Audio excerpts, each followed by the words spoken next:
Hey there, and welcome to Dev with a Lens, the space where tech meets creativity. I'm so glad you're tuning in. Whether you're into code, cameras, or a little bit of both, you're in the right place. Well, today we're aiming to cut through some of that noise, give you a bit of a pragmatic edge. We're doing a deep dive into the Pragmatic Programmer. A book that's really more than just tips. It's a whole philosophy, really. It genuinely changed how a lot of developers approach their work. It challenges some traditional ideas, definitely, and offers a surprisingly timeless view on being effective in software development. It really does hold up. So yeah, our insights today, they come straight from this book, and our mission for you is to pull out the most crucial bits of wisdom. Practical stuff, actionable advice, maybe a few surprising ideas that might just, shift how you look at your day-to-day work. Think of it as a shortcut, a way to get more, pragmatic right now. Let's jump in. Okay, let's start right at the core. The Pragmatic Programmer's Philosophy. The authors, Andy Hunt and Dave Thomas, they kind of flip the script immediately. Programming isn't just typing. No, not at all. They call it a craft, something that needs real focus, attention to detail, genuine care. It's not mechanical. Right. They describe a programmer as, part listener, part advisor, part interpreter, and part dictator. Yeah, that sums it up well. It's multifaceted, isn't it?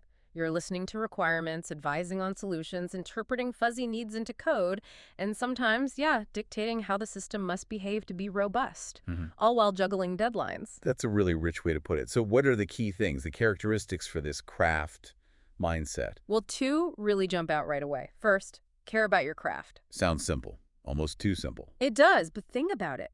Tight deadlines, technical debt piling up, holding on to that commitment to quality without burning out. That's the tricky part. The book frames it as a conscious choice, knowing that shortcuts now, they usually mean bigger problems later. Which leads straight into the second one, right? Think about your work. Exactly. And this isn't just, solving the immediate puzzle. It means never running on autopilot. Constantly questioning, appraising every decision, every line of code. Yeah, a continuous critique of your own work in real time. It sounds maybe a bit exhausting. It does. But the payoff is huge.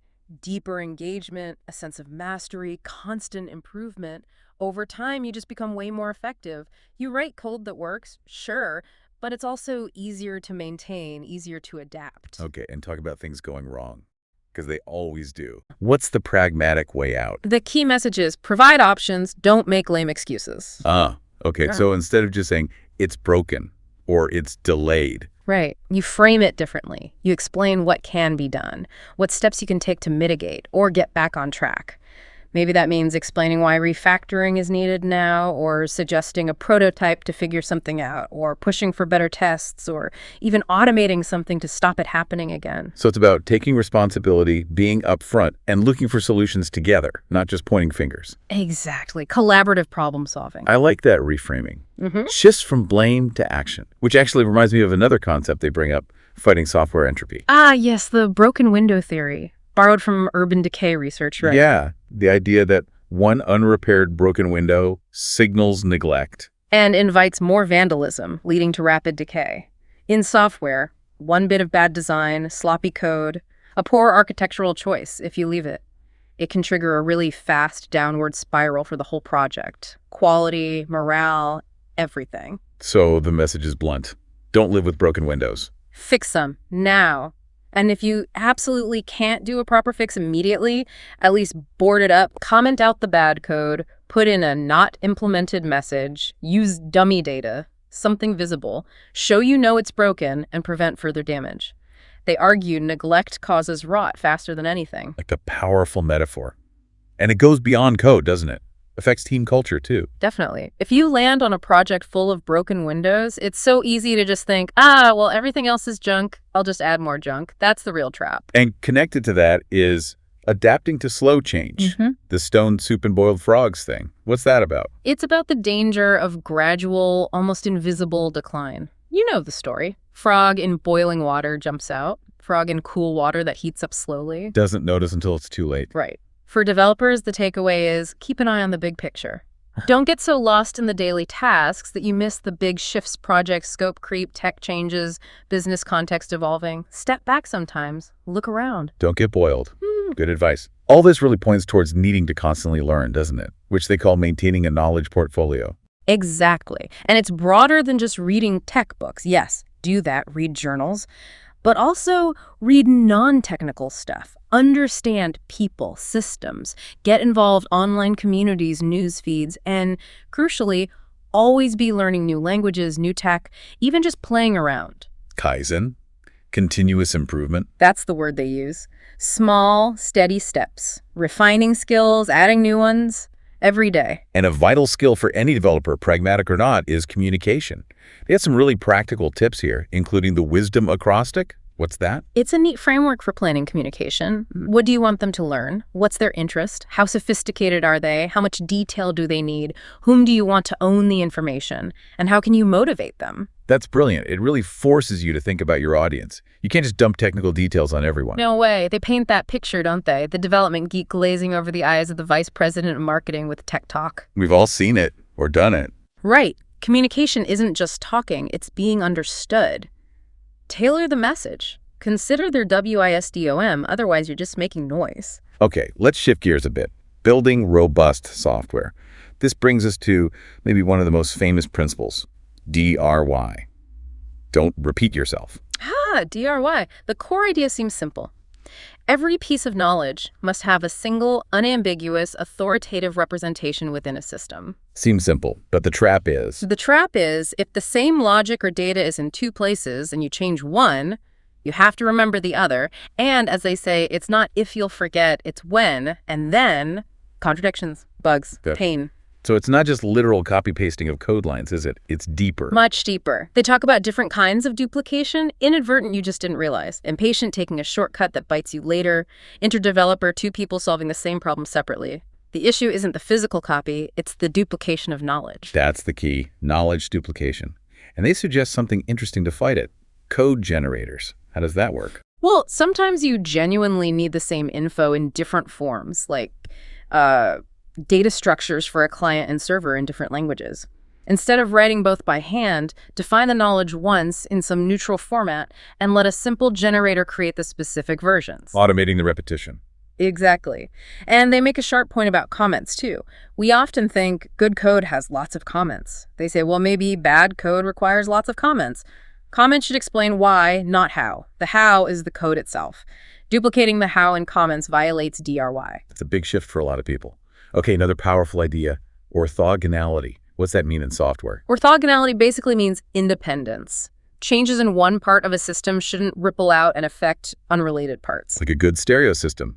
Adjusting the bass doesn't mess with the volume. Perfect analogy. The opposite is that non-orthogonal helicopter they mention, where every control input has secondary effects everywhere else. Imagine maintaining that. Yeah, total nightmare. Every fix breaks something else. Precisely.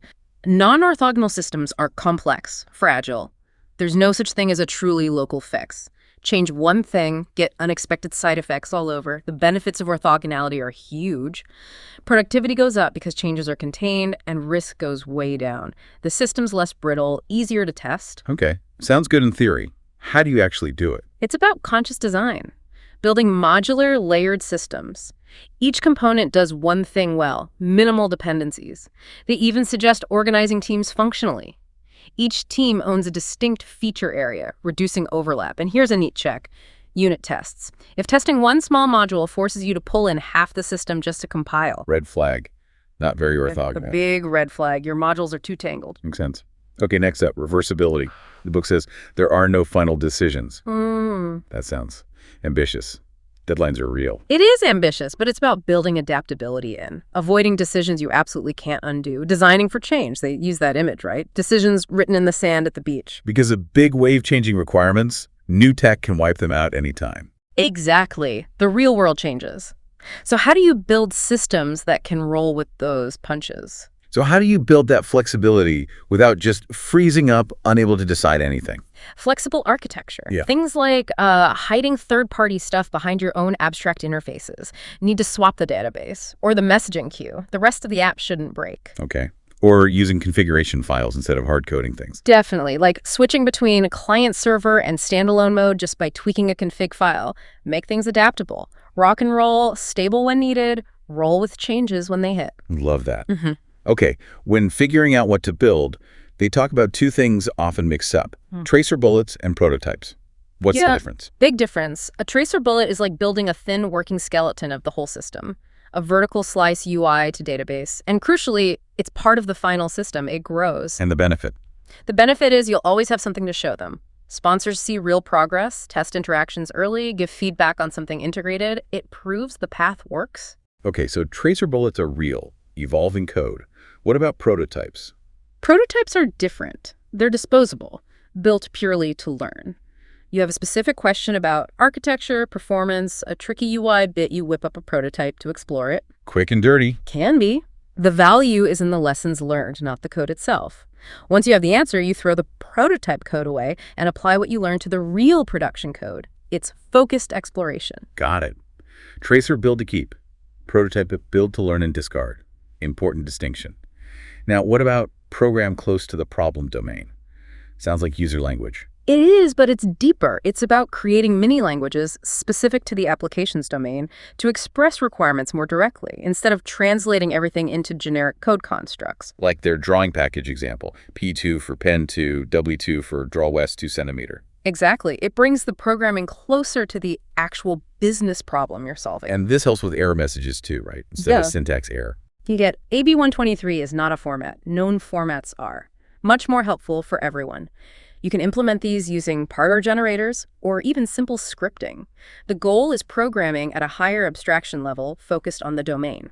Right, solving the real problem, not just translating it. Okay, let's move into essential tools and practices, starting with something seemingly simple, but they really emphasize it. The power of plain text. Keep knowledge in plain text. It sounds basic, but the benefits are huge. First, it's insurance against obsolescence. Human-readable data will outlive the apps that created it. True, no proprietary format issues years later. And leverage. You can use standard command line tools, grep, awk, state to query, transform, analyze your data in ways you just can't with binary formats, and it makes testing way easier. Because the data describes itself, essentially.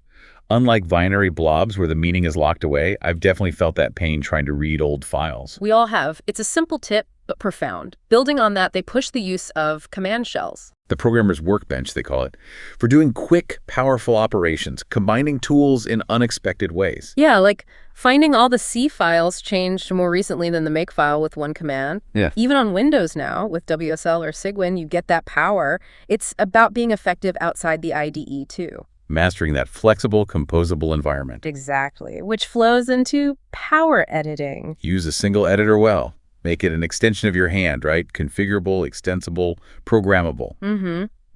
Custom bindings, auto-indenting, code templates, maybe even auto-sorting your imports. Little things that add up to massive efficiency gains, reducing friction between thought and code. Your fingers just know what to do. Reflexes. Investing in that main tool. Absolutely. And next, something totally non-negotiable, source code control. Always use source code control for everything you type. They call it a time machine for your works. Go back to any version, track changes, identify releases. It enables automatic, repeatable builds, and everything, docs, scripts, config files, not just source. It's your safety net, your project history. If you're not using it, even for personal stuff, start now. Okay, the inevitable, debugging. That bug just won't die. What's the pragmatic take? First, mindset. Fix the problem, not the blame. It's your bug now, doesn't matter who wrote it. Second, don't panic. Breathe. Think. And remember their humbling point. Select isn't broken. Yeah. The bug is almost certainly in your code, not the OS or the compiler. Focus on finding the root cause. Don't just patch the symptom. And to find that cause, they suggest visualizing data. Yeah, using debuggers or tools that show your data visually. Simple variable watches, sure, but maybe structural diagrams, even 3D plots if it makes sense. Seeing it can make the problem just jump out sometimes. Also tracing, printing messages to see state over time. Good for concurrency issues. Yeah. And then there's rubber duck debugging. The duck. Classic. Simple, weirdly effective. Explain the problem out loud, step by step, in detail to an inanimate object or a patient colleague. And just talking it through reveals the flaw. So often, yes. Verbalizing assumptions, explaining the logic click, you see the mistake, hearing yourself say it makes all the difference. And if a bug genuinely surprises you? That's a sign. Reevaluate truths you hold dear. Prove your assumptions. It probably means your fundamental understanding was off somewhere. Okay, let's talk defenses. Building robust, adaptable systems. Pragmatic paranoia. Sounds intense. It just means coding defensively against your own inevitable mistakes, which leads straight into design by contract or DBC. Right, formalizing the agreement between code parts. Preconditions, postconditions, invariants. Exactly. Preconditions, what must be true before a method runs. Postconditions, what will be true after it succeeds. Invariants, what's always true for that object. And the benefit. Forces clarity on requirements, improves quality, helps avoid programming by coincidence, and it fits perfectly with crashing early. Which sounds bad, but... But a dead program normally does a lot less damage than a crippled one that keeps running with bad data. Yeah. Better to fail fast and loud. Which brings us to assertions. Assertive programming. Use assertions for things that, according to your design, should never happen. If an assert fires, your core logic is broken. But not for normal errors, like bad user input. Right, that's regular error handling. Assertions are for impossible conditions, and critically, the check inside an assert shouldn't have side effects. Otherwise, your debugging changes the program's behavior. Got it. And for exceptions, their advice goes against how some people use them. Yeah, they say reserve exceptions for exceptional problems. Truly unexpected events, not normal flow. They warn exceptions are like a cascading go-to and can wreck encapsulation if overused. If you can anticipate and handle it normally, do that. Okay. What about managing resources? Files, connections, memory. Key tip, finish what you start. The code that allocates a resource should also free it. Keep allocation and deallocation close together. Like the function that opens the file also closes it. Ideally, yes. Avoid relying on faraway code to clean up your mess. Also, nest allocations, acquire in a consistent order, release in reverse order, helps avoid bedlocks. And in all languages. Use classes. Allocate in the constructor, deallocate in the destructor, or a finally block. Makes cleanup automatic and reliable even with exceptions. Good practical advice. Yeah. Shifting to system design. Decoupling and the law of Demeter. Core idea. Minimize coupling between modules. Avoid long chains like object A.gettyB.gettyC. Don't reach through objects to get to other objects. Right, shy code, they call it. Yeah. A method should only talk to itself, its parameters, objects it creates, or its direct components. That's it. And the result. More maintainable code. Fewer errors because changes stay local. Much more adaptable and robust systems. There might be rare performance trade-offs, but maintainability usually wins. Makes sense. Next, metaprogramming. Putting abstractions in code. Details in metadata. What's that about? It's about delaying decisions, making details soft, easy to change without rewriting code. Define the core logic, but pull things like configuration, UI styles, and especially business rules out into external metadata. Why especially business rules? Because they change all the time. Metaprogramming lets you change application behavior, sometimes even at runtime, just by changing the metadata, not the compiled code. Think configuration-driven systems. Very powerful. They also talk about designing for concurrency. Yeah, first step. Analyze workflow to improve concurrency. Use diagrams like UML activity diagrams to find steps that could happen in parallel, even if they seem sequential at first glance. Like making that pina colada blending, getting ice, pouring rum can overlap. Find the hidden parallelism. Right, and architecturally, design with independent concurrent components from the start, like an online system with separate processes handling requests. This forces you to keep objects in a consistent state, always, which is good practice anyway. And designing for concurrency early gives you Deployment flexibility. Your system can run standalone, client-server, and tier.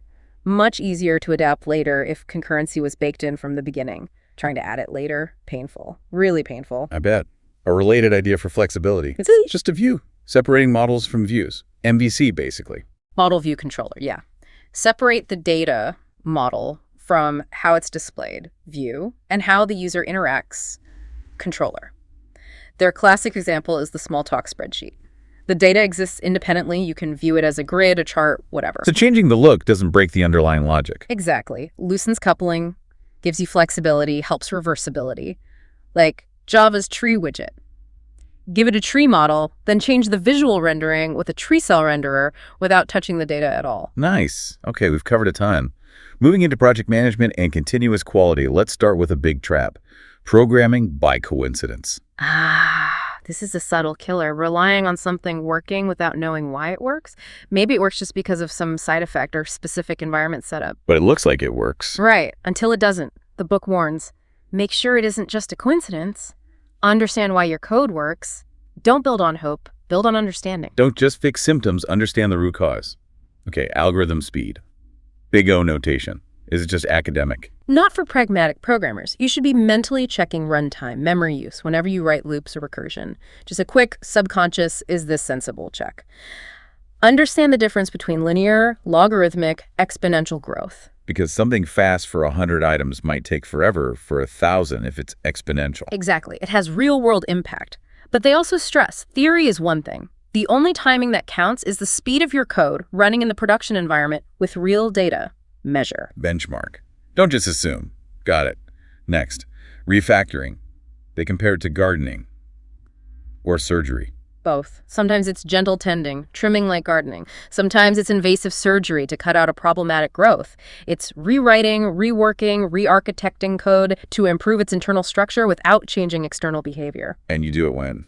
When you spot DRY violations, non-orthogonal design, when your own knowledge has improved, or for performance, it's ongoing, not a separate phase. And the advice is refactor early, refactor often. Don't use time pressure as an excuse. Right. Delaying just makes it harder, riskier, more expensive later. But, and this is crucial, you need good tests before you begin refactoring and run them constantly. Otherwise, you're flying blind. Which leads right into code that's easy to test. Yeah, think software ICs. Your components need to be reliable, like integrated circuits. Unit testing is how you achieve that. They say, test against contract, ensure the unit meets its promises, pre-post conditions, invariants, and use standard test harnesses like Junit to automate running and checking tests. And building on testing, ruthless testing. Coding ain't done till all the tests run, period. That means all tests, unit, integration, validation against requirements, stress tests, performance, usability. Wow, comprehensive. And how to test. Regression testing compare output to known good values. Use real data and synthetic data, especially edge cases. And their key insight? Test state coverage, not code coverage. Focus on exercising important program states, not just hitting lines of code. Makes sense. A line could be hit, but the state could be wrong. And when? Test early, test often, test automatically. Integrate tests into nightly builds, catch regressions immediately. And finally, find bugs once. Meaning? If a bug gets past your tests, the first thing you do before fixing it is write a new test that catches that specific bug. Then fix it. Now it won't happen again. Builds that safety net. Essential practice. Yeah. Okay, a warning now. Evil wizards. Don't use wizard code. You don't understand. Those tools that generate code for you.